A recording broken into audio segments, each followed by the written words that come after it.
Hello, hello, everyone. Welcome to our August live stream. Today, we're going to be talking all about fall gardens. So, would love to hear from everyone. Where are you from? Where are you located?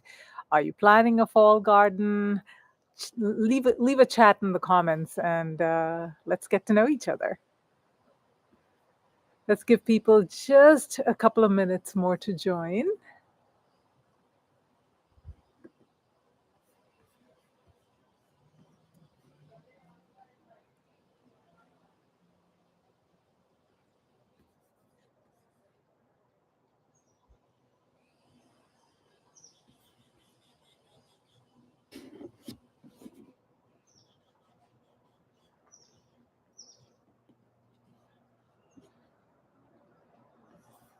Hey, Deb.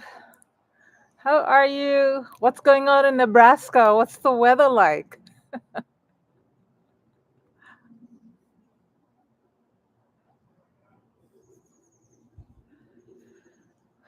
I know it's like most of the country is, I think, in the middle of various stages of heat waves. Over here in California, of all places, we are having an unseasonably cool summer. It almost feels like spring. It's never happened before. So, something going on with the weather this year, at least I can't remember it happening. This late that we've gotten like 60 degrees right now is our temperature. So, wonder what it's like. It's 10 o'clock in the morning here. So, wonder what it's like where you are.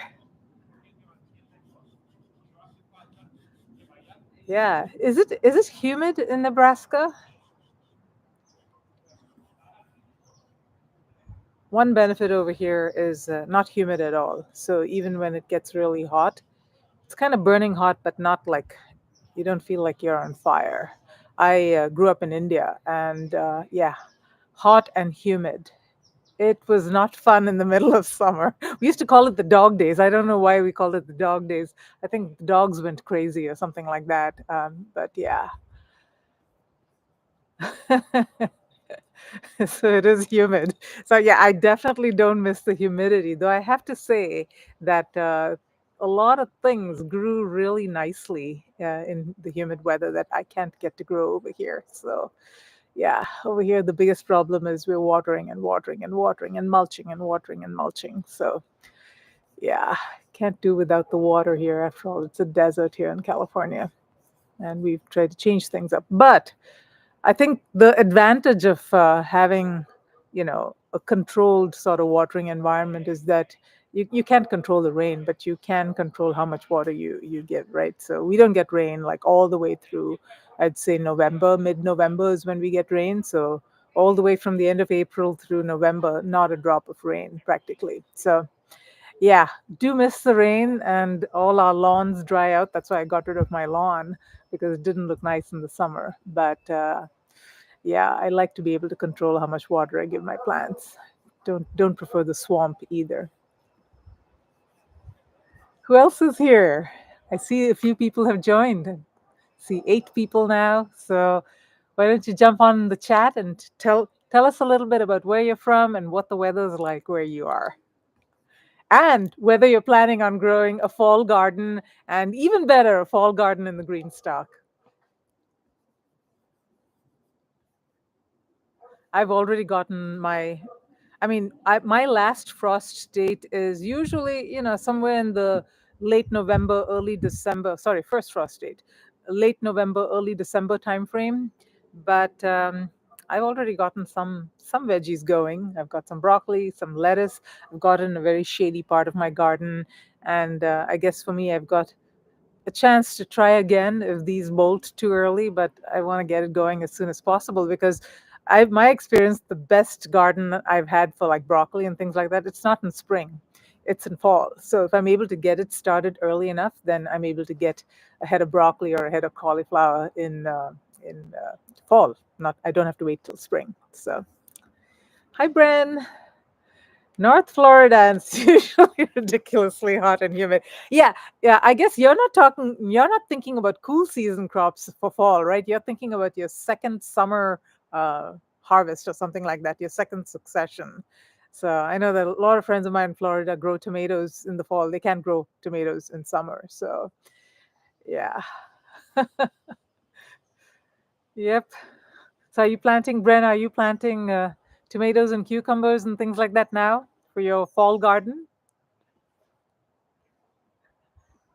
Horns Hodgepodge. Good morning from Portland, Oregon. Rainy Portland, Oregon. I hope to plant a fall garden. I'm a newbie with GreenStalks, but love them so far. A lot thanks to you and all that you share for our success. Yeah. Oh, you're very, very welcome. I'm glad you love the GreenStalks. And it's not for everyone. I'll be honest. It's not for everyone. I have friends who absolutely love them, and then I've got friends who are like, yeah, it's we have to watch them too much.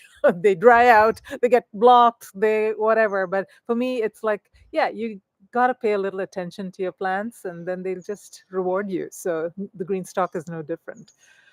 So Tanya's Townhouse Gardens from Southeast Michigan. It's a beautiful day. Wow. Yeah, it is a beautiful day over here as well, as you can probably see in my background. And my green stalks are absolutely on fire. I'm not sure whether you can see much. Maybe I'll take you around a little bit and try this out and show you some of my summer green stalks. They're absolutely exploding. Let me show you over here. So yeah, do you guys see the trellis? I don't know whether you guys saw GreenStalk recently published a video with a bean trellis, and they had gorgeous beans growing on it. So I like went and got it right away, and it's an Amazon thing. It's not a GreenStalk product, and I am growing my cantaloupe on it, and I've got some beans already climbing all over it. But look at those GreenStalks, you guys. They're absolutely the one on this side of me, that's beans, and the one on the other side is cantaloupes and beans and other things. And yeah, there you can't see the green stalks anymore. And how'd you guys like Mr. Sloth, Mr. Slowpoke? Isn't he so cute? He makes me smile. Yeah, this is the only place in my garden, unfortunately, that I get strong enough Wi-Fi. So that's why I'm always over here. But I've got green stalks in other parts of my garden as well. I've got 2 lemon green stalks. I've got a blueberry green stalk recently, and they're all full of flowers. I'm not sure whether some of you watched my video. I was doing a soil test comparison between my lemon green stalks. I put in some Miracle Grow in one, the not just any old Miracle Grow. It was the Costco one. So it's this premium potting mix, something and supposed to be organic. So I used that in one of the green stalks, and then I did a DIY mix in my other green stalk. And I've always been showing off my DIY mix is amazing, right? And it is, because my green stalks do really well. But I made one mistake. I used that cow manure or steer manure or something that you get from the big box store, because I was like, let's find some accessible compost. And I used that in my mix instead of my regular homemade compost, and it was horrible. All my plants died. I mean, my sunflowers, poor little things. I planted seeds, dwarf sunflowers. They sprouted and then they turned yellow and just died. So, yeah, that stuff that you get at the big box stores, the manures, they are not done yet. So make sure that you put them somewhere for 6 months, whatever. Let it sit for a while before you start using it, or at least only put it on the top. Don't dig it in, because, yeah, that was a really bad experience. But surprisingly, the Miracle Grow did really, really well. So some people were like, hey, that it does well for flowers, but for vegetables, it doesn't. So that's going to be my next test. I'm going to try it with vegetables and see whether it does okay. All right. Started my seedlings of transplants. What are you growing, Bren? What are you growing for fall? Deb says, thank you for the joy of green stalks. Absolutely. They definitely bring me much joy. I call them my love spaces in the garden, because they just, every day I run out. I've got a decent sized garden and I've got several raised beds, but it's a little too much. I'll be honest, just a little too much for me to pay attention to everything. And so I do pay attention to my green stalks, because they bring me so much joy. And as a result of it, they do really well. I also have several elevated raised beds. Recently, I started getting them, and I really like them. They're from Vago Garden, and they're doing really well. I mean, any elevated, doesn't have to be Vago Garden, but any elevated raised bed for me, at least, just so much easier on the back, and they absolutely thrive. And I think it's a direct consequence of a couple of things. I think it's number one, soil. Soil is really, really, really important. In California, I've got enough sunshine. Watering I can control, like I said, so those are not huge factors for me. But I think the biggest thing that makes my container gardens succeed is I pay attention to them. I give them a lot of love, and they return the love. So I truly believe that it's a symbiotic relationship. They give you as much as you give them, and then some, of course. So. Are you an affiliate with Amazon also? Oh, yeah, I am an affiliate with Amazon. I will share. In fact, I probably did already in some of my previous posts, but I will again in this section. I will share the trellis. I'll tell you though, it's not exactly like the highest quality trellis or anything like that. It's one of those, made in mass kinds of things. It's sturdy enough, so that's good. But I was screwing the things together, and one of them didn't even have the screw hole. I had to like force it with my electric screwdriver. So things like that. It's not the highest quality control, I would say, but the quality of the product itself is good enough. It's not terribly heavy. It's only 4 pounds. So that actually is good, I think, for the GreenStalk. You don't want something really, really heavy. And then the other thing that I did with that trellis is I actually removed one of the levels because with the entire height of it, it's just too tall. My GreenStalks are four. I keep most of my GreenStalks at four tiers, four original tiers. And then I also put it has about, like, I don't know, maybe about a foot or so at the bottom, the trellis, and I stuck it into the second tier. I didn't put it in the top tier. So it's not as tall as it could be. So it could be taller if you wanted to. But my experience with the GreenStalks is the taller that you make it, the nicer it looks, maybe, but the more risk you have of it toppling. I do not live in a very windy area, so I can afford to take some risks. But if you live in a windy area, oh, go small. Don't go too high. So I did an experiment at the beginning of spring. Some of you may have seen it, but I actually I've got these Texas tomato cages. There we go. Can you see them on top of this GreenStalk? So those Texas tomato cages, they're fabulous, right? They're the Cadillac of tomato cages. Pretty expensive. I actually got them for free on Nextdoor. I was really lucky. But you can stack them one on top of the other. That's the nice thing. You can go all the way to the heavens, if you want to. And I stacked two, one on top of the other. So what you see in the background is one. I actually stacked two, and I put sweet peas, and they look beautiful. And we had a little bit of a wind in spring, and it toppled. And it toppled again, and it toppled a third time. And fortunately, I've got this like this little bridge thing in front of my greenhouse, and it actually, oops, I'm still not sure how to. Yeah, it does an inversion thing when I'm in the camera, so I've got to do something to fix that setting. But yeah, it fell on this bridge, and the bridge kind of held it up so it didn't fall down completely. So I guess I didn't do anything to stabilize it other than keep my fingers crossed. But yeah, lesson learned, don't go too terribly high with trellises on your GreenStalk. And I have a feeling, GreenStalk, I'm sure it's probably one of the most popular requests that people have is we want a real trellis, right? No plant support business, no little mini trellis things. Those are great. We want real trellises to grow cantaloupes and cucumbers and pole beans and that kind of thing. And so I'm sure they're trying things out. Maybe that is what they were doing with the bean trellis as well, just to see kind of how it did. But I'd be very interested to see what kind of innovation they come up with to create a stable GreenStalk structure with the trellis on it. So, all right, let's see what are you guys planting? Oh, let's see. Deb is planting carrots, lettuce, and calendula. Yeah, that's the other thing is flowers, you guys. Calendula, sweet alyssum. What are my other favorites? Nasturtiums. Nasturtiums do fabulous. Pansies, violas. They all do so gorgeous in the GreenStalk. And I've got a few more that I absolutely love. If you guys get a chance to get these flowers, get them for the GreenStalk. Number one, Marguerite daisies. And I've seen them actually in the big box stores. They are, I mean, during the cooler weather, during the summer, they're kind of iffy. They don't produce as many blooms, but during the cooler weather, they just get covered in daisies and they look so gorgeous. And I had them in my flower GreenStalks actually earlier in spring. Oh my goodness, they are absolutely delightful. And then the other thing that actually produces all through summer blooms is creeping verbena. So and they come in like all kinds of colors. And I first saw it in Europe. We were in Paris actually, and I noticed that a lot of people had creeping verbena in their potted structures. And then one of my friends gave me a few cuttings of a few different colors, and I put it in my flower GreenStalk. And oh my gosh, you guys! So yeah, creeping verbena and Marguerite daisies. Look out for those; they're amazing in the GreenStalk. So cool weather, you can get a lot of lovely flowers. So don't forget those. Is my point. Yes, the vegetables are great, but don't forget the flowers. Let's see, Tanya, it's a beautiful day. Let me scroll down a little bit. Um,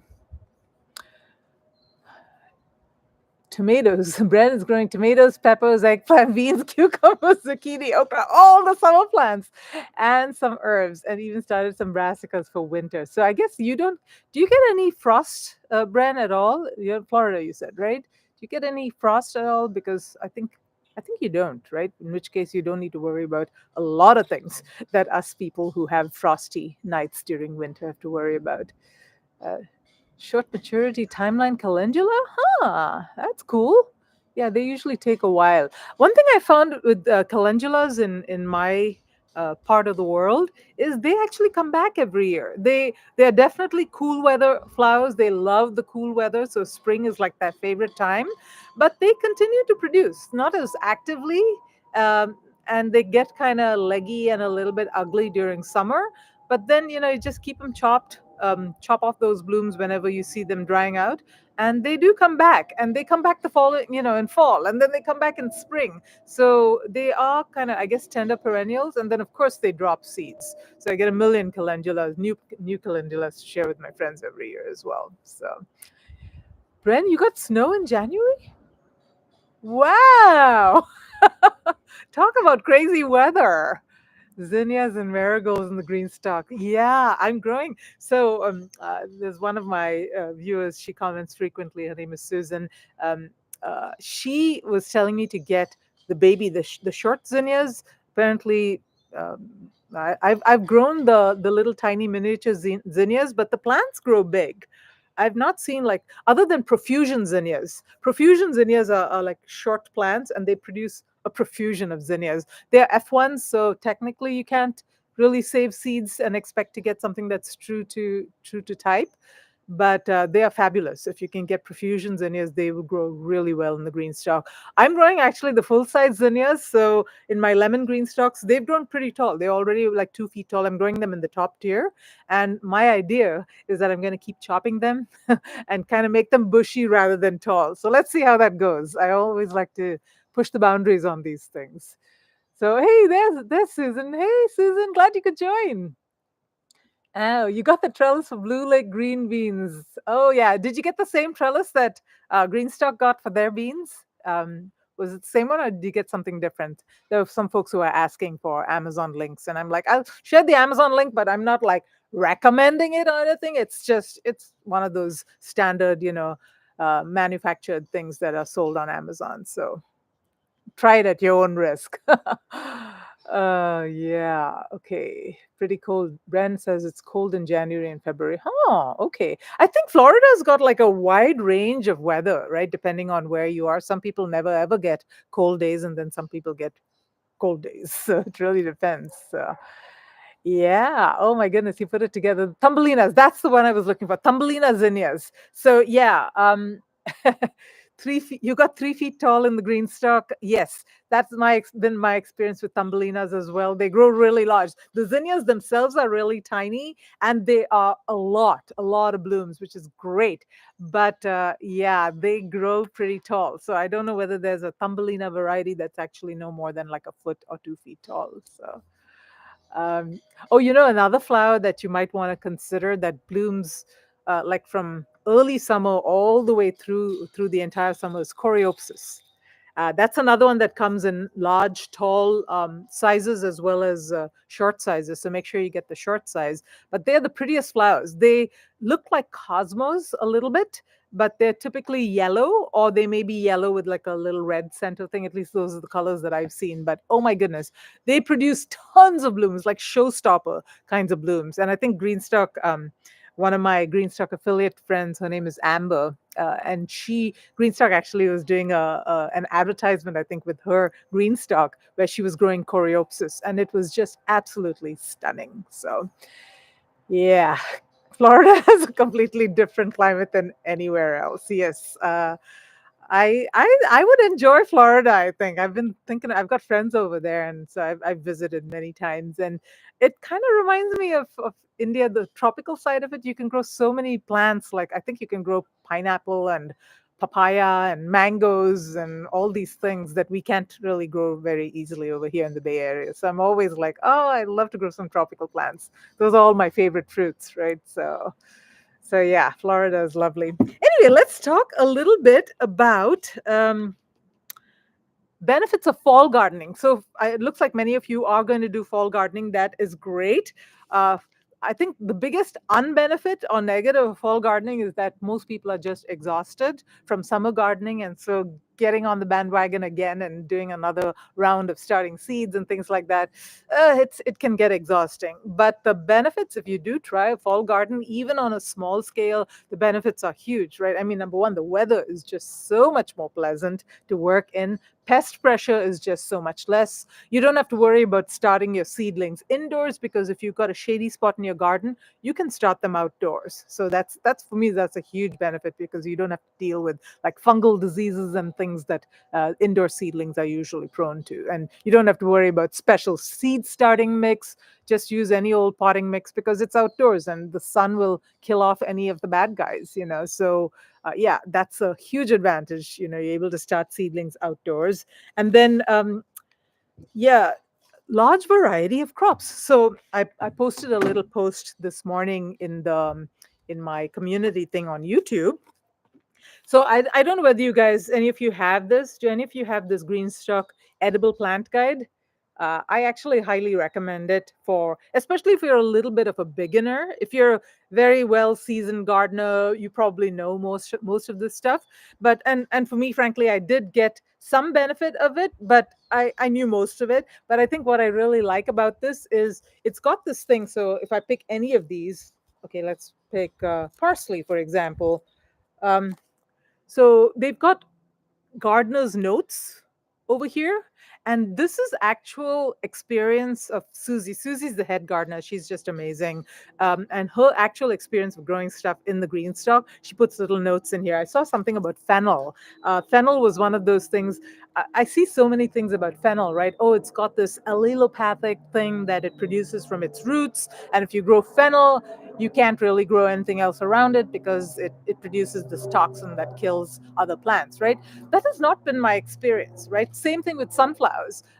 My experience has been these plants grow pretty large, and so they steal all the nutrition. But as far as killing plants, I've not personally experienced that, right? And so she says in this in her gardener's notes that some people say that fennel, doesn't grow well with other plants, but that has not been our experience in the GreenStalk, right? Which is her actual experience growing in the GreenStalk, which I really appreciate, right? Because gardening is one of these things where your microclimate, your experience level, the weather today, the weather yesterday, the pests, everything differs so much. So just because something didn't do well in somebody's garden doesn't mean it's going to do badly in your garden, right? So it's always best to just try things out once, if you really like it, that is, just try it out. And if at the very least, you'll get some good experience knowing all the reasons why you can't grow it, right? But in the best case scenario, it'll grow fabulously for you. So yeah, that's one thing that I really like about this book. And then of course, there's like 45 different plants that she talks about over here. And here's the interesting statistic, right? Of the 45 different plants that she's got here, and she's got them categorized as herbs, root veggies, leafy greens, and fruiting plants. So if you look at the middle two, root veggies and leafy greens, those are typically the kinds of plants that grow well in cool weather, right? Your root veggies, your leafy greens. The fruiting plants, those are the ones like tomatoes and beans and all of that, okra, cucumber, all of those grow, they grow large fruits, and so they need the sunshine, they need the warmth and all of that. Those are your summer crops. But what I found, and then of course she's got a list of herbs as well, and many of them do well in both warm weather as well as cool weather. Some of them don't, but many of them do. But the statistics were that of this grouping of plants that she's got here, which all, by the way, do well in the GreenStalk, so worthwhile getting this book to read up about that. 12 of them were warm weather, 26 are cool weather. 26 plants are cool weather only. Only 12 are warm weather only, and then 7 could grow in either warm weather or cool weather. So I thought that was really interesting, and for me it was, oh my gosh, we are missing out on a big opportunity to grow a huge variety of crops in fall because we are either too tired or the big box stores are not selling anything related to fall veggies. I mean, it's just a lot of people just sort of taper off. They're burnt out by the end of summer, but really fall is I think the rejuvenation period. And for me, I do year-round gardening. Fall and spring, they're really the shortest seasons for me. Fall, winter, spring, they're a little too short, right? Because most of our fall is really hot. And then winter, yeah, it starts to cool off a little. And then February is our coolest month. And then spring comes, March, April, and then very quickly it gets too hot to grow anything cool. So radishes and all that, the season is so short for me that I really look forward to growing a fall and winter garden. So spring is like summer for us. So I just wanted to share that because, if you're not considering a fall garden, at least a few things here and there just for the fun of it, there's so much to choose from, right? So let me just check the comments over here. Regular size spaghetti squash in the GreenStalk. You're brave. Oh my goodness. Yeah. So I grew regular size cantaloupe. I think I mentioned in some of my previous live streams as well. And I grew a huge cantaloupe, sweetest cantaloupe. It was delicious, but the plant was so sickly. So, and it grew just that one cantaloupe. So all of that effort went into that one little not actually little, it was a large cantaloupe.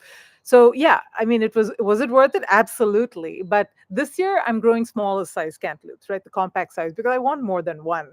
So yeah, if you're growing spaghetti squash, that's awesome. Would love to hear your experience. Yeah. Oh, yeah. The book. You bought the book, Bren. What do you think of it? I'm curious.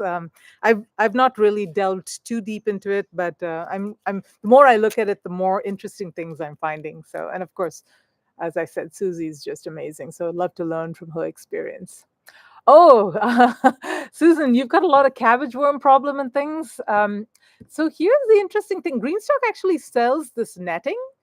I bought the netting, but I haven't yet used it. Have you guys used it? Do you find it useful? I mean, another thing that some people are saying, oh, it actually doubles up as shade cloth as well. So I've not really used it. I have a friend who's actually used it, and she says you can cover 2 GreenStalks with one netting thing. It's big enough to do that. So just curious about you guys' experience. Of course, I guess you'll have to put the GreenStalks fairly close together in order for that to work. But yeah, that's a nice. I mean, I've got the thing. It's high quality, just like any GreenStalk thing, right? It's absolutely phenomenal quality. But I'm keen to use it this year because I do have cabbage moth problems as well. And that white butterfly, it's not my friend. So, Leanne Clugston, thank you for all your videos. Just received my first GreenStalk yesterday. Looking forward to filling it with soil. Your videos have been inspiring. Charleston, Southern California. Oh, that's fantastic, Leanne. And it's an addiction, right? So you think you've got one, and before you know it, like me, you'll have 12. So I actually took a long time. I got my first GreenStalk, I think it was 2021. And it was a leaf GreenStalk, and I got it for strawberries. Different story. I don't think I'll be growing strawberries in the GreenStalk anymore. Just get too many aphid issues with strawberries in the GreenStalk in my area. I don't know why. But yeah, so I got the 7-tier leaf, and then I had it for a good year or so, and I got some good experience growing in it and all of that. And then I finally decided to get one more, the original. And I was like, I'll do some mix and match between the two. And that was kind of the gateway. Once I got that original and I realized how much more I could grow in it, I just started getting them. Then I became an affiliate as well. So I just enjoyed making the videos. So, any new products that come out, I love getting them and trying them out, like that new mover tray. Curious about whether anyone's got the mover drip tray. I, I mean, for me personally, I don't think it's that useful, but I think it'll be useful for people that garden indoors or garden on a space where they don't want the water to flow out on. But it's not very large. That's the thing. So you got to be really careful about how much water. You've got to get into the hang of how much water your green stock takes, because if things are flooding out of it, I mean, it defeats the purpose, right? It's only a quart. That's all it stores. So let's see. Yeah, Susan says, my yarn killer 54. My sister grew garlic. I made garlic butter yesterday. It was amazing. She grew music in Spanish. Yeah, that music garlic is really cute. It's got a different kind of a shape than other garlic. I think other garlic kind of grows like this, but music grows kind of like this. It's a very pretty plant as well. I've grown it once because I don't usually grow hardnicks in California. We are more of a soft neck kind of climate, but I grew music mainly because I wanted to try the scapes, and I was very interested in how pretty the plant was as well. Um, she's got a ton of garlic and she's not yeah, I grew so much garlic last year, you guys, not in my green stock and other parts of my garden. I just couldn't finish it. We consume a lot of garlic in our Indian cooking.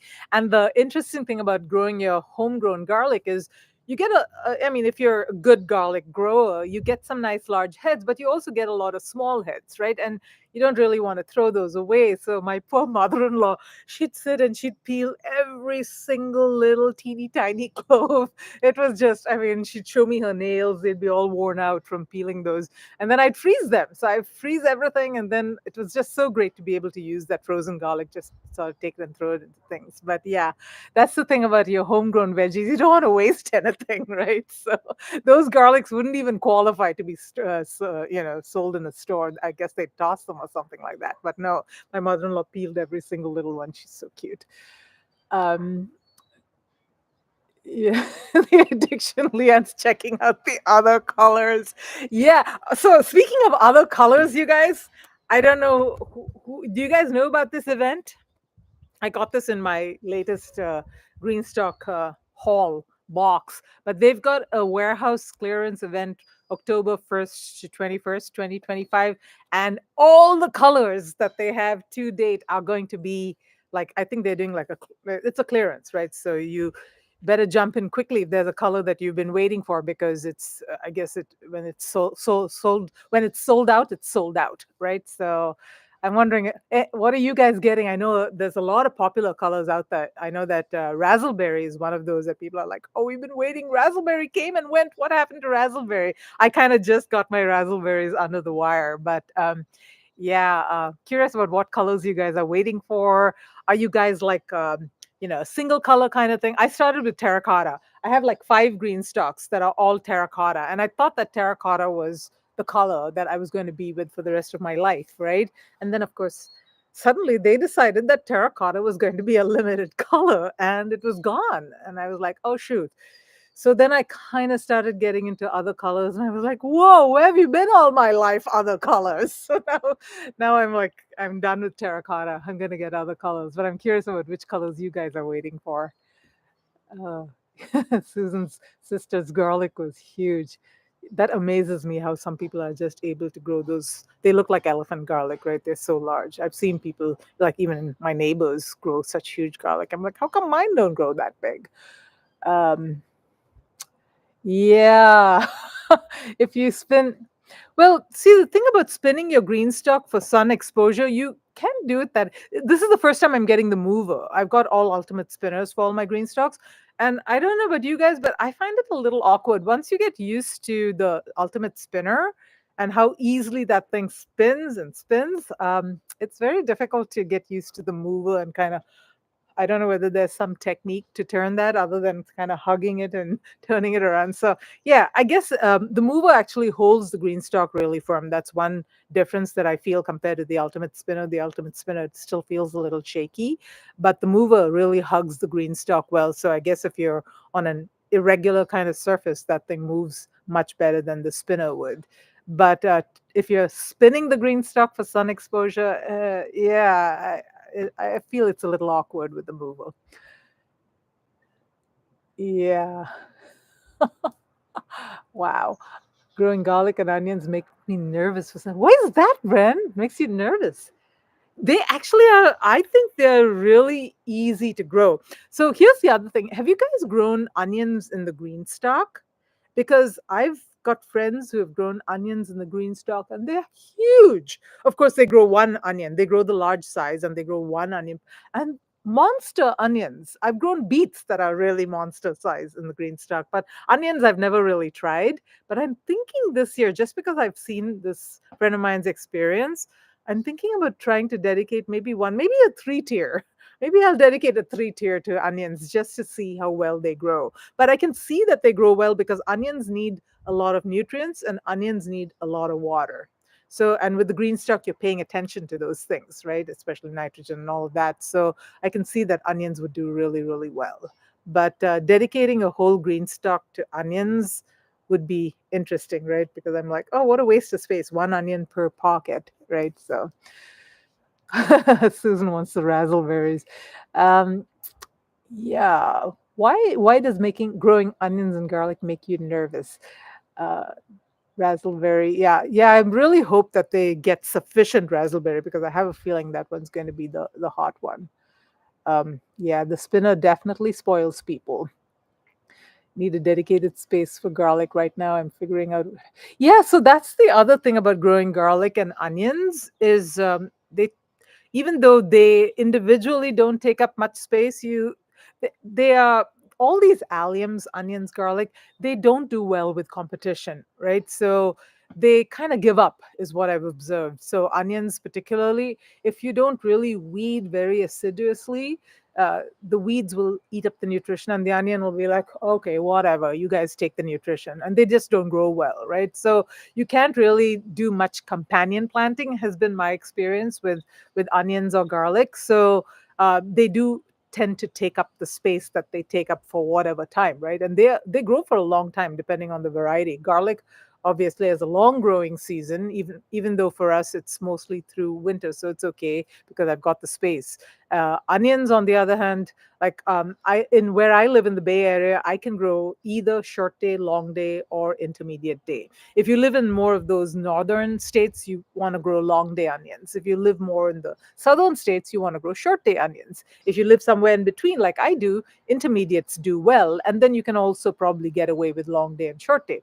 So I've been trying every year, I've been trying this experiment with onions. So the first year I grew intermediates, but I was also learning how to grow onions. So I didn't do that great. I put them in ground. I didn't give them enough water, didn't give them enough nutrition, and I got horrible onions.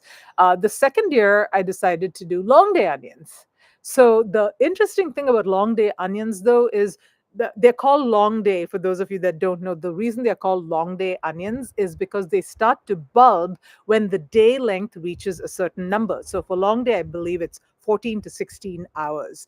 For intermediate day, it's like 12 to 14, and then for short day it's like 10 to 12 hours. So for short day onions, they bulb very quickly because day length becomes 10 hours, especially in the Bay Area. We get our day length up to like 10, 12 hours, and then it stays that way, right? The most we ever go to is 14 hours, the most. And that is like summer solstice, June 21st. So what ended up happening with my long day, they were not bulbing and they were, oops, sorry, dropped my water bottle. They were not bulbing, they were not bulbing, they were not bulbing. June came along, they were still like barely starting to bulb. And then by June 21st, they really started bulbing up. But all my beds were occupied, at least, a few really nice planters full of onions, and I couldn't grow anything else over there. So that was it. I was like, I'm not growing long day onions, at least not in my prime, spots anymore. And then the short days. So this year I did short day. I'm like, okay, I've done intermediate, I've done long, I'm going to do short day. And I order from this place called Dixondale Farms. I don't know whether you guys have heard about it, but they do great onion transplants. So I ordered from Dixondale Farms, but I ordered in January, which is typically when I've been planting onions before.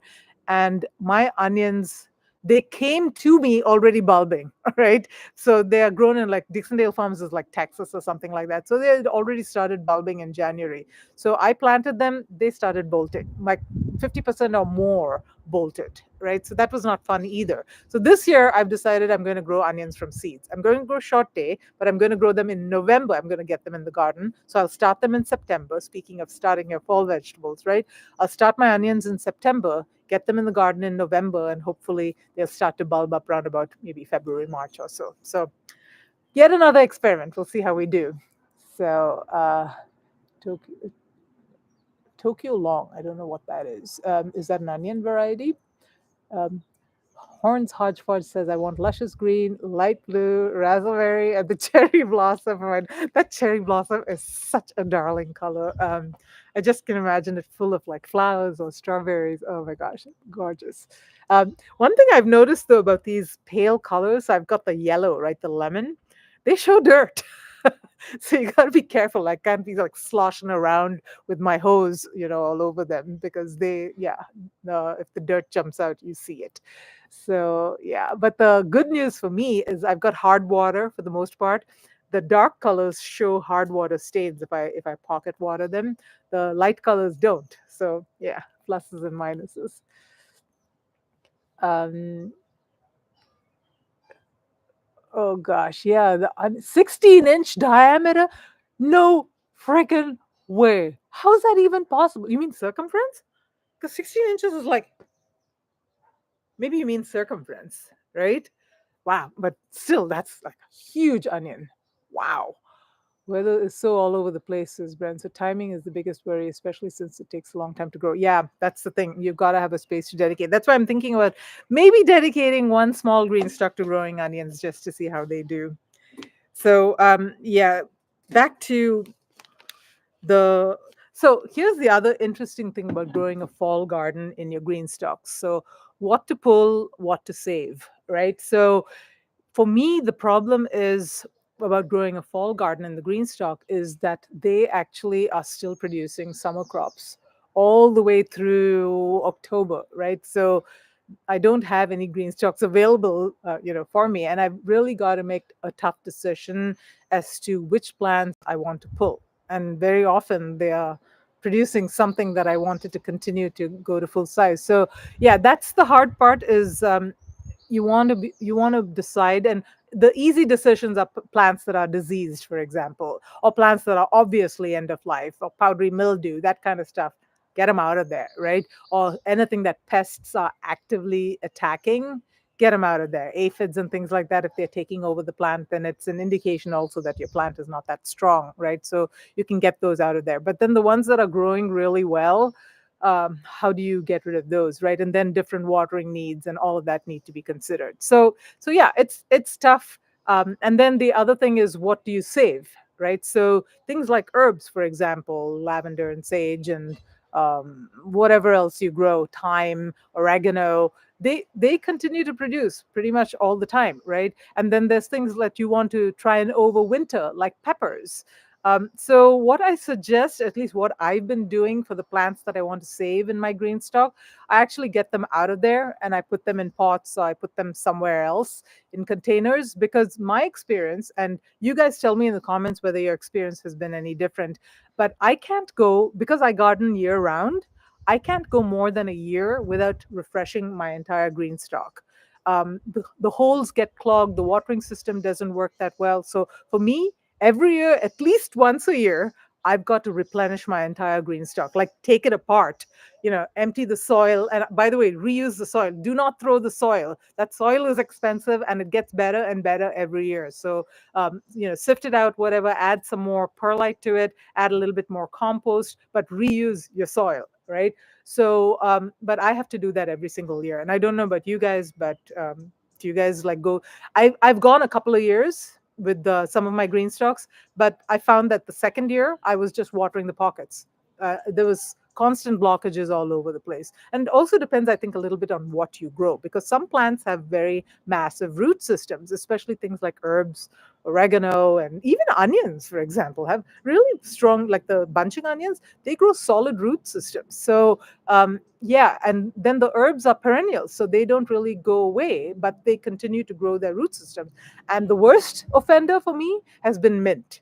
So I know that people are like, oh, grow mint in a single tier, keep it, dedicate an entire tier to it. No way, right? Mint will grow through the drainage holes into the top one, into the bottom one. You'll have mint everywhere, right? So don't grow. I know that they in the GreenStalk edible guide, mint is one of those things that's on the list. But just be aware that if you grow mint in your GreenStalk, it's gonna come out of all kinds of places. It's very insidious that way. I love mint, but yeah, it will block your GreenStalk drainage if you don't restack it every year. So. Um, I don't know the name of her channel. Oh, so your sister has a channel, Susan. Why don't you put, if you find out the name of her channel, I would love for you to, I'd love to go check it out and see her fabulous, award-winning Guinness Book onion. Wow, that's huge. Bren says that she's starting Texas ground. I've grown that in the past. That's a lovely onion. I think it's a sweet one, right? And yeah, onions. I usually like to grow the sweeter onions because we, in our Indian cooking, we actually eat a lot of raw onions.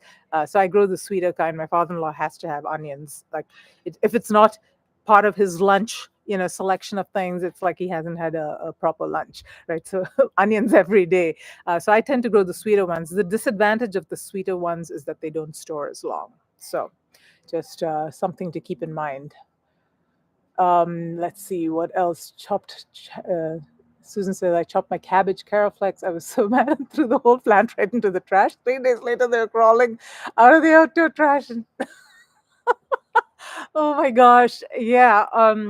Cabbage and all brassicas, they do tend to come back. I've got broccoli plants from spring that are, I chopped the whole thing off. It had a lot of seed heads and things. I chopped the whole thing off, and underneath I could see nice fresh green sprouts coming. But I don't think they'll produce broccoli again. They may produce like just those little floret things, but I think the head thing is a one-time thing, cauliflower, broccoli. After that, they just produce leaves and sort of side shoots, but they do live. They do live for a few years if you let them.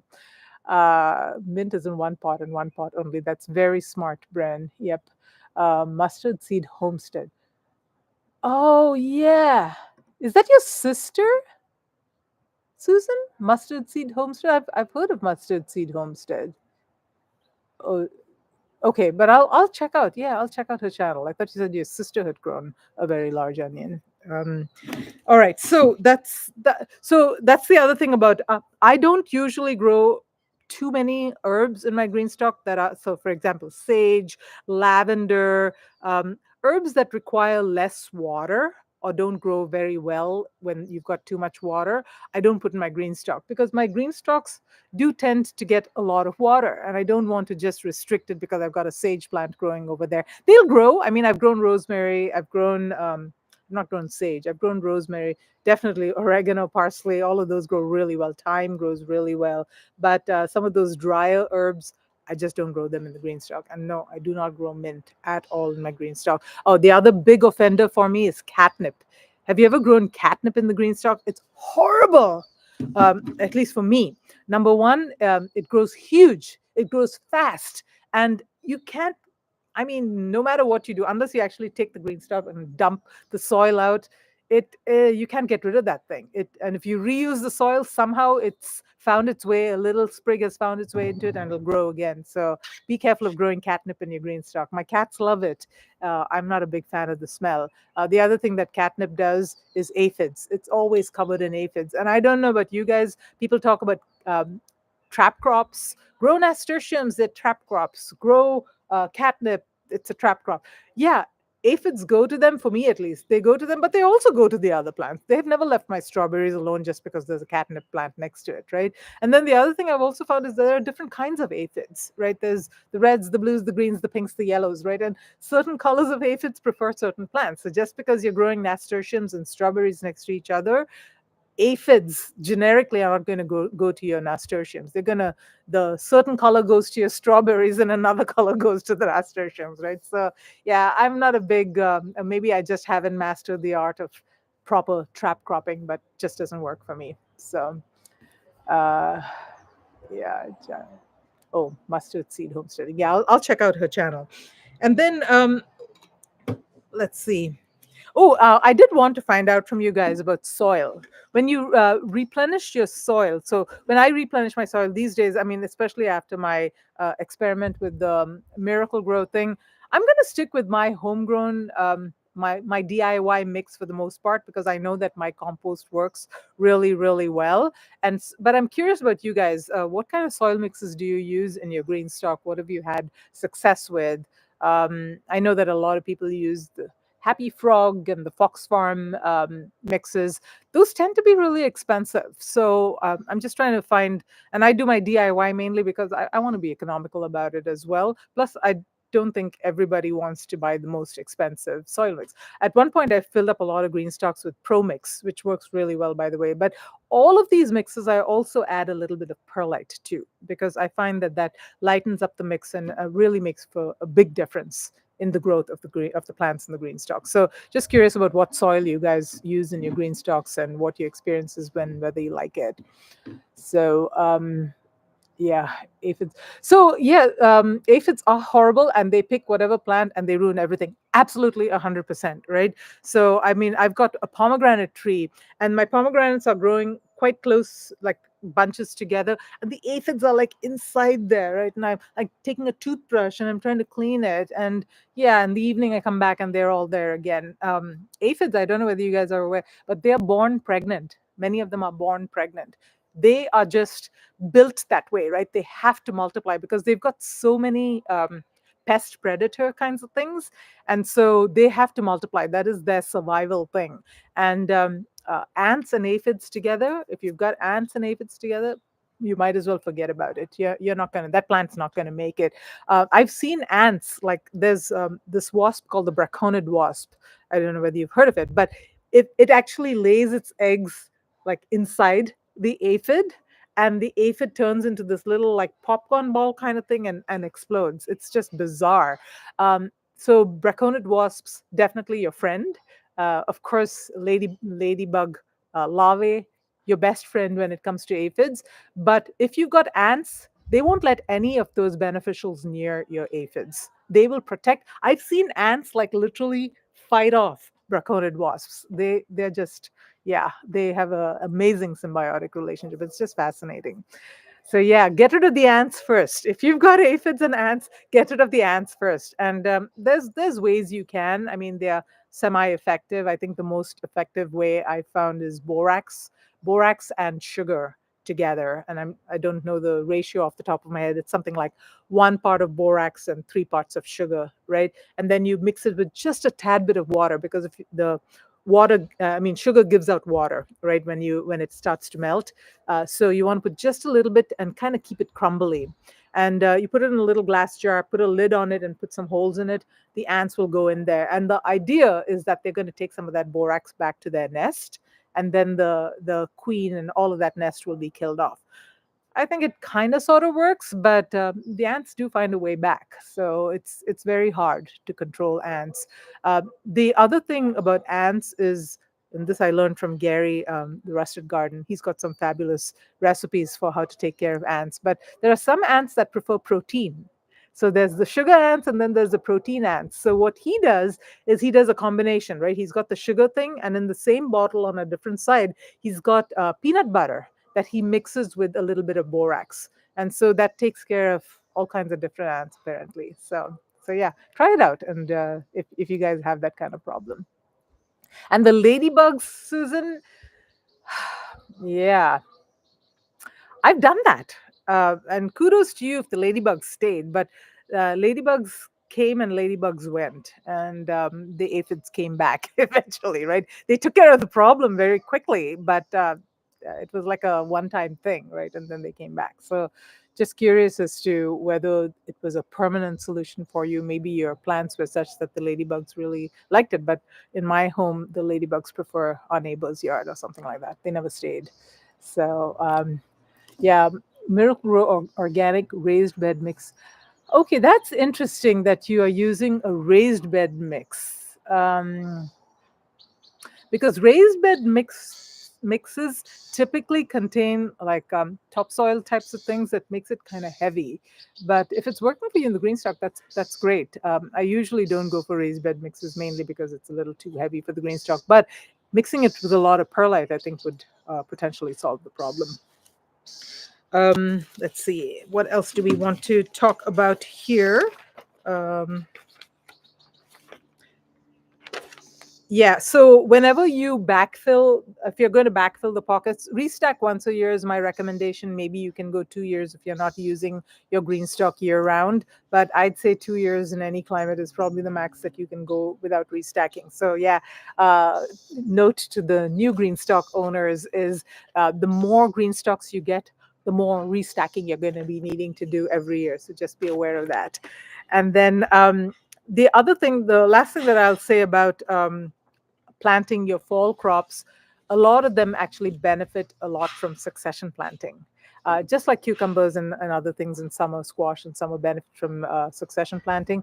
Fall veggies particularly benefit from succession planting, like your herbs, cilantro, you definitely want to succession plant. And even some of your others, like carrots and things like that. You don't want to have all the harvest coming at one point, right? You want to have them sort of staggered. So make sure that every couple of weeks or so you're starting a new sowing, maybe a different, slightly different variety. And that way also you'll get a feel for what is the best time to start your carrots, your onions, or whatever, right? Start a few seeds every couple of weeks, and then you'd be like, oh, maybe I should be starting my fall garden end of August, or maybe mid-September is better because August was too hot, or something like that. So get a feel for it by doing succession plantings. And I learned this also from Gary from the Rusted Garden. He's like, keep trying, and see what works best for you, because your garden, your microclimate is yours, right? It's even your neighbor will have a slightly different microclimate, and depending on the trees and things like that and how they shade your garden, things just grow differently.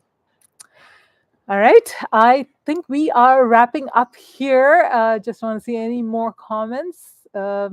Sister the chunks out. Yeah, that's a little tip also, not just for GreenStalk. GreenStalk, I don't sift the chunks out. Chunks do have a problem though, because they tend to steal nitrogen when they're breaking down. So if your soil that you're using is very chunky, make sure that you add a little bit of extra nitrogen, alfalfa pellets or something like that, blood meal, etc., that will make sure that your plants don't get deprived of nitrogen because your wood chips in your mix is breaking things down, right? Eventually they'd give it back, but yeah, I don't recommend using anything too chunky in your GreenStalk because there's just too much competition going on for already a limited supply of nutrients. Plus you don't have as much of that soil life in your GreenStalk as you would have in your garden. So yeah, sifting is probably a good idea if your soil mix is very chunky. All right, you guys. Well, you have a great rest of the weekend. Thank you so much to all who joined today, and we'll see you again. Give me some ideas for next month's first Saturday of the month's live stream. Give me some ideas in the community post. Thank you so much, and have a great rest of the weekend.